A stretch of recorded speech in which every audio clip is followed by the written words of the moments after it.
J. Cole just finally released his long-awaited album, The Fall Off. And honestly, it feels like he's operating on an entirely different level than the rest of the industry. Fans have been waiting for this project for what seems like forever, practically a decade of hype building.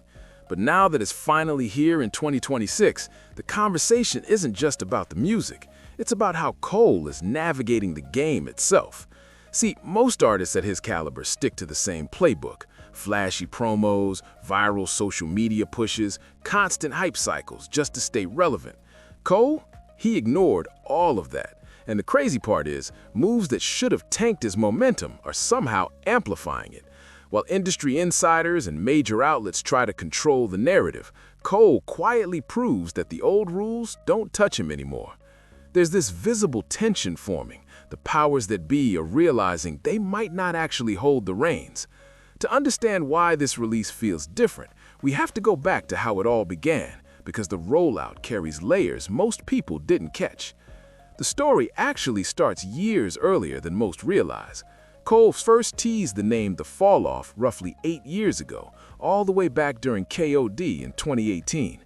It became a legendary phantom in rap circles. Everyone knew it was coming, nobody knew when.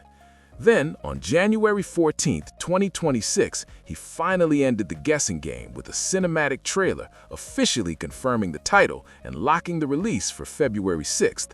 But he didn't stop there. Simultaneously, he dropped a single called Disc 2, Track 2, which fans quickly dubbed The Fall Off is Inevitable. That track shifted the energy entirely, signaling that this wasn't a standard album drop, it was a major double-disc experience. And when the album finally hit, the internet immediately split. One side, hardcore fans, hailed it as his best work since 2014's Forest Hills Drive. Oh, this is a fire record. I like it. About fucking time, bro. But it just goes to show his pen. It just goes to show what he's capable of. This is where J. Cole wants to diss. This is when J. Cole truly feels the type of way, when it's personal, when it's raw. And man, did he... Listeners were really vibing with the emotional weight of the project, especially since it's a double album that explores Cole's life at 2 distinct stages. For many fans, it felt like a perfect capstone to his career. Intimate, raw, and not chasing radio hits or chart-friendly singles. But here's where it gets interesting. When you check out how the professional music critics responded, it's actually kind of hilarious.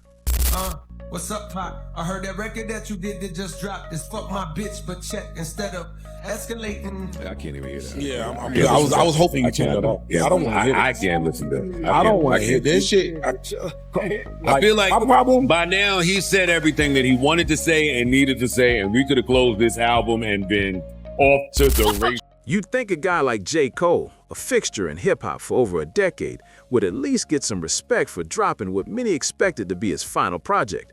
But instead, major outlets like Pitchfork and The Guardian basically tried to dunk on it. Some of the scores were shockingly low. Pitchfork gave it a 5.3, others hovered around 5.5 out of 10. Words like bloated and sleepy were thrown around, as if the album was a disappointment before anyone even had a chance to listen.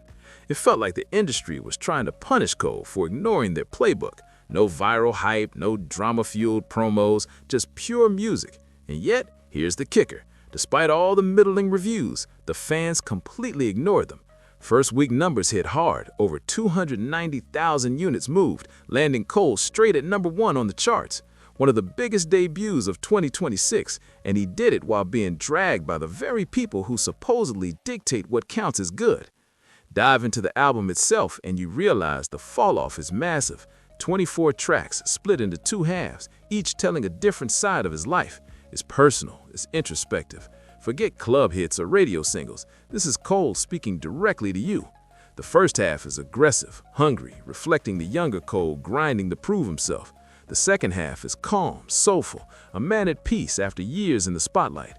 Tracks like Safety are built around heartfelt voicemails about loss and change in his hometown.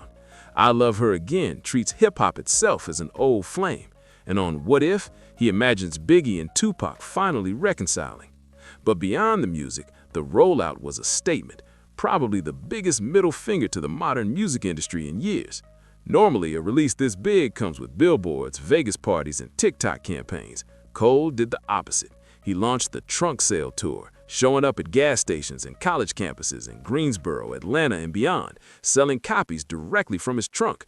It wasn't a gimmick. He drove his original 2007 Honda Civic, rebuilt with a fresh engine to handle the tour, and met fans face to face. No velvet ropes, no security pushing people back. Just Cole signing CDs, talking to students, even letting some ride shotgun while listening to new tracks. This is the mixtape era energy, hand to hand, proving that his success isn't built on corporate algorithms, but on a real connection with fans he's been cultivating for 20 years. While other stars fight for chart space, Cole was at St. John's University, reminding everyone that even at his peak, he never left the streets. And while everyone calls the fall off his retirement album, Cole isn't done with music. He's just shifting roles.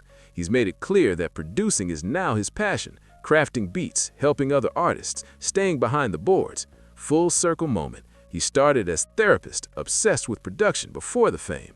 Stepping away from the mic doesn't mean disappearing. It means controlling his craft on his own terms. He's proving you don't have to be the face of the brand to own it.